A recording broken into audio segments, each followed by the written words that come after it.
ओम शांति। आज के बाबा के साकार माँ वाक्य हैं 24 जुलाई 2020। आज बाबा ने बोला, मीठे बच्चे, बाप आए हैं तुम्हें ज्ञान रत्न देने। बाप तुम्हें जो भी सुनाते व समझाते हैं यह ज्ञान है। ज्ञान रतन ज्ञान सागर के सिवाय कोई दे नहीं सकता। आज बाबा ने प्रश्न पूछा, आत्मा की वैल्यू कम होने का कारण क्या है? तो बाबा ने उत्तर दिया, वैल्यू कम होती है खाद पड़ने से। जैसे सोने में खाद डालकर जेवर बनाते हैं तो उसकी वैल्यू कम हो जाती है। ऐसे आत्मा जो सच्चा सोना है उसमें जब अपवित्रता की खाद पड़ती है तो वैल्यू कम हो जाती है। इस समय तमो प्रधान आत्मा की कोई वैल्यू नहीं, शरीर की भी कोई वैल्यू नहीं। अभी तुम्हारी आत्मा और शरीर दोनों याद से वैल्यूएबल बन रहे हैं। आज बाबा ने गीत सुनाया, यह कौन आया आज सवेरे सवेरे। ओम शांति। मीठे मीठे रूहानी बच्चों प्रति बाप बैठ समझाते हैं और याद की युक्तियाँ भी बता रहे हैं। बच्चे बैठे हैं, बच्चों के अंदर में है शिव बाबा भोले बाबा आए हैं। समझो आधा घंटा शांत में बैठ जाते हैं, बोलते नहीं हैं तो तुम्हारे अंदर आत्मा कहेंगी शिव बाबा कुछ बोले। जानते हो शिव बाबा विराजमान है परंतु बोलते नहीं हैं। यह भी तुम्हारी याद की यात्रा है ना। बुद्धि में शिव बाबा ही याद है, अंदर में समझते हो बाबा कुछ बोले, ज्ञान देवे। बाबा आते ही हैं तुम बच्चों को ज्ञान रतन देने। वह ज्ञान का सागर है ना। कहेंगे बच्चे देही अभिमानी हो रहो, बाप को याद करो। यह ज्ञान हुआ। बाप कहते हैं इस ड्रामा के चक्र को, सीढ़ी को और बाप को याद करो। यह ज्ञान हुआ। बाबा जो कुछ समझाएंगे उसको ज्ञान कहेंगे। याद की यात्रा भी समझाते रहते हैं। यह सब है ज्ञान रत्न। याद की बात जो समझाते हैं यह रत्न बहुत अच्छे हैं। बाप कहते हैं अपने 84 जन्मों को याद करो। तुम पवित्र आए थे, फिर पवित्र होकर ही जाना है। कर्मातीत अवस्था में जाना है और बाप से पूरा वर्षा लेना है। वह तब मिलेगा जब आत्मा सतो प्रधान बन जाएंगी याद के बल से। यह अक्षर बहुत वैल्यूएबल है, नोट करनी चाहिए। आत्मा में ही धारणा होती है। यह शरीर तो ऑर्गन्स है जो विनाश हो जाते हैं। संस्कार अच्छे व बुरे आत्मा में भरे जाते हैं। बाप में ही संस्कार भरे हुए हैं, सृष्टि के आदि मध्य अंत की नॉलेज के। इसलिए उनको नॉलेजफुल कहा जाता है। बाबा राइट कर समझाते हैं 84 का चक्र बिल्कुल सहज है। अभी 84 का चक्र पूरा हुआ। अभी हमको वापस बाबा के पास जाना है। मैली आत्मा तो वहाँ जा न सके। तुम्हारी आत्मा पवित्र हो जाएगी तो फिर यह शरीर छूट जाएगा। पवित्र शरीर तो यहाँ मिल न सके। यह पुरानी जुत्ती है, इससे वैराग आ जाता है। आत्मा को पवित्र बन, फिर भविष्य में हमको पवित्र शरीर लेना है। सतयुग में हम आत्मा और शरीर दोनों पवित्र थे। इस समय तुम्हारी आत्मा अपवित्र बन गई है तो शरीर भी अपवित्र है। जैसा सोना वैसा जेवर। गवर्नमेंट भी कहती है हल्के सोने का जेवर पहनो, उसका भाव कम है। अभी तुम्हारी आत्मा की भी वैल्यू कम है। वहाँ तुम्हारी आत्मा की कितनी वैल्यू रहती है। सतो प्रधान है ना, अभी है तमो प्रधान। खाद पड़ी है, कोई काम की नहीं है। वहाँ आत्मा पवित्र है तो बहुत वैल्यू है। अभी 9 कैरेट बन गई है तो कोई वैल्यू नहीं है। इसलिए बाप कहते हैं आत्मा को पवित्र बनाओ तो शरीर भी पवित्र मिलेगा। यह ज्ञान और कोई दे न सके। बाप ही कहते हैं माम एकम याद करो। कृष्ण कैसे कहेंगे, वह तो देहधारी है ना। बाप कहते हैं अपने को आत्मा समझ मुझ बाप को याद करो, कोई देहधारी को याद न करो। अभी तुम समझते हो तो फिर समझाना है। शिव बाबा है निराकार, उनका अलौकिक जन्म है। तुम बच्चों को भी अलौकिक जन्म देते हैं। अलौकिक बाप अलौकिक बच्चे, लौकिक पारलौकिक और अलौकिक कहा जाता है। तुम बच्चों को अलौकिक जन्म मिलता है। बाप तुमको एडॉप्ट कर वर्षा देते हैं। तुम जानते हो हम ब्राह्मणों का भी अलौकिक जन्म है। अलौकिक बाप से अलौकिक वर्षा मिलता है। ब्रह्मा कुमार कुमारियों बगैर और कोई स्वर्ग का मालिक बन न सके। मनुष्य कुछ भी समझते नहीं। तुमको बाप कितना समझाते हैं। आत्मा तो अपवित्र बनी है, वह सिवाय याद के पवित्र बन नहीं सकती। याद में नहीं रहेंगे तो खाद रह जाएगी। पवित्र बन नहीं सकेंगे, फिर सजाएं खानी पड़ेंगी। सारी दुनिया की मनुष्य आत्माओं को पवित्र बन वापस जाना है। शरीर तो नहीं जाएगा। बाप कहते हैं अपने को आत्मा समझना है, कितना मुश्किल रहता है। धंधे आदि में वह अवस्था थोड़े ही रहती है। बाप कहते हैं अच्छा अपने को आत्मा नहीं समझते तो शिव बाबा को याद करो। धंधा आदि करते यही मेहनत करो कि मैं आत्मा इस शरीर से काम करती हूँ। मैं आत्मा ही शिव बाबा को याद करती हूँ। आत्मा ही पहले पहले पवित्र थी, अब फिर पवित्र बनना है। यह है मेहनत, इसमें बड़ी जबरदस्त कमाई है। यहाँ कितने भी साहूकार हैं, अरब खरब हैं, परंतु वह सुख नहीं है। सबके सिर पर दुख हैं। बड़े बड़े राजाए प्रेसिडेंट आदि आज हैं, कल उनको मार देते हैं। विलायत में क्या क्या होता रहता है। साहूकारों पर राजाओं पर तो मुसीबत है। यहाँ भी जो राजाए थे वह प्रजा बन गए हैं। राजाओं पर फिर प्रजा का राज्य हो गया है। ड्रामा में ऐसे नूंद हैं। पिछाड़ी में ही यह हाल होता है। बहुत ही आपस में लड़ते रहेंगे। तुम जानते हो कल्प पहले भी ऐसे हुआ था। तुम गुप्त वेश में दिल व जान, सिख व प्रेम से अपना गवाया हुआ राज्य लेते हो। तुमको पहचान मिली है। हम तो मालिक थे, सूर्यवंशी देवताएं थे। अभी फिर वह बनने के लिए पुरुषार्थ कर रहे हो, क्योंकि यहाँ तुम सत्यनारायण की कथा सुन रहे हो ना। बाप द्वारा हम नर से नारायण कैसे बने। बाप आकर राजयोग सिखलाते हैं। भक्ति मार्ग में यह कोई सिखला न सके। कोई भी मनुष्य को बाप टीचर गुरु नहीं कहेंगे। भक्ति में कितनी पुरानी कहानियां बैठ सुनाते हैं। अब तुम बच्चों को 21 जन्म विश्राम पाने के लिए पावन तो जरूर बनना पड़े। बाप कहते हैं अपने को आत्मा समझो। आधा कल तो ड्रामा अनुसार देह अभिमानी हो रहते हो, अब देही अभिमानी बनना है। ड्रामा अनुसार अब पुरानी दुनिया को बदल नया बनना है। दुनिया तो एक ही है। पुरानी दुनिया से नई दुनिया बनेगी।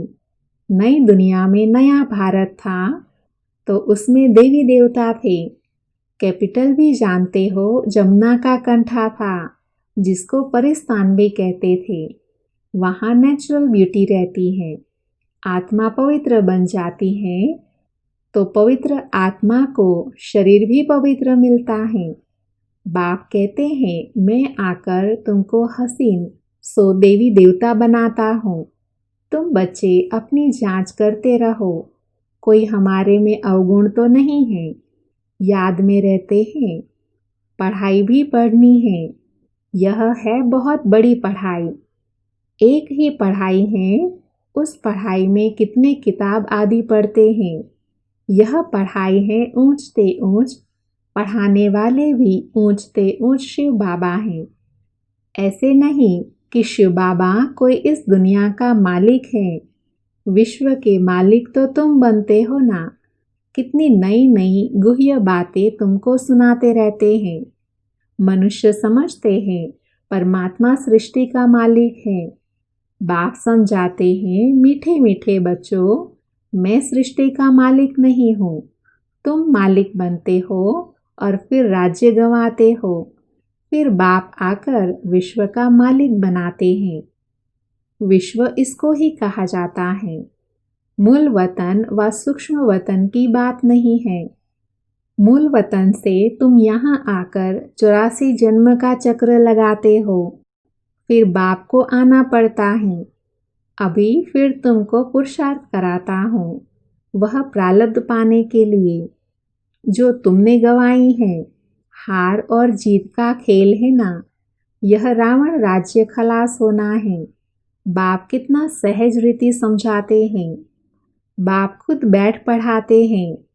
वहाँ तो मनुष्य मनुष्य को पढ़ाते हैं। हो तुम भी मनुष्य, परंतु बाप तुम आत्माओं को बैठ पढ़ाते हैं। पढ़ाई के संस्कार आत्मा में ही रहते हैं।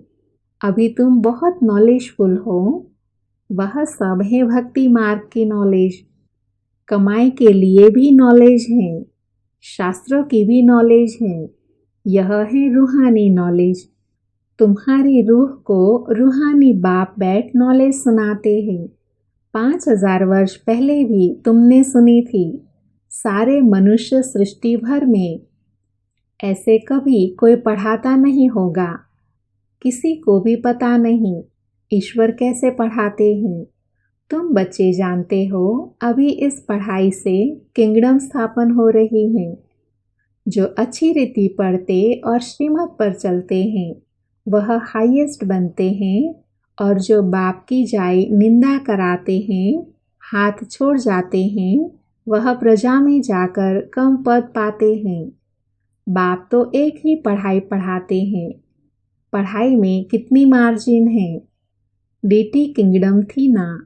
एक ही बाप हैं जो यहाँ आकर किंगडम स्थापन करते हैं। बाकी यह सब विनाश हो जाना है। बाप कहते हैं, बच्चे अब जल्दी तैयारी करो। गफलत में टाइम वेस्ट नहीं करो। याद नहीं करते हैं तो मोस्ट वैल्यूएबल टाइम नुकसान होता है। शरीर निर्वाह अर्थ धंधा आदि भल करो, फिर भी हाथ काटे दिलियाडे अर्थात हाथों से कर्म करो, दिल से बाबा को याद करो। बाप कहते हैं, मुझे याद करो तो राजाई तुमको मिल जाएंगी। खुदा दोस्त की कहानी भी सुनी है ना। अल्लाह अव्वल दिन का भी नाटक दिखाते हैं। ठक्का करने से खजाना निकल आया। अभी तुम बच्चे जानते हो अल्लाह तुमको ठक्का करने से क्या बनाते हैं। जट दिव्य दृष्टि से वैकुंठ चले जाते हो। आगे बच्चियां आपस में मिलकर बैठती थी, फिर आपे ही चली जाती थी ध्यान में। फिर जादू कह देते थे तो वह बंद कर दिया। तो यह सब बातें हैं इस समय की। हातिम ताई की भी कहानी है। मुल्हरा मुख में डालते थे तो माया गुम हो जाती थी। मुल्हरा निकालने से माया आ जाती थी। रहस्य तो कोई समझा न सके। बाप कहते हैं, बच्चे मुख में मुल्हरा डाल दो। तुम शांति के सागर हो। आत्मा शांति में अपने स्वधर्म में रहती है।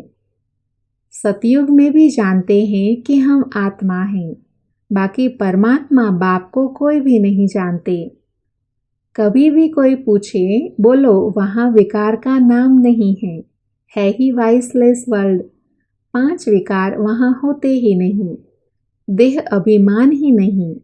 माया के राज्य में देह अभिमानी बनते हैं। वहाँ होते ही है मोह जीत।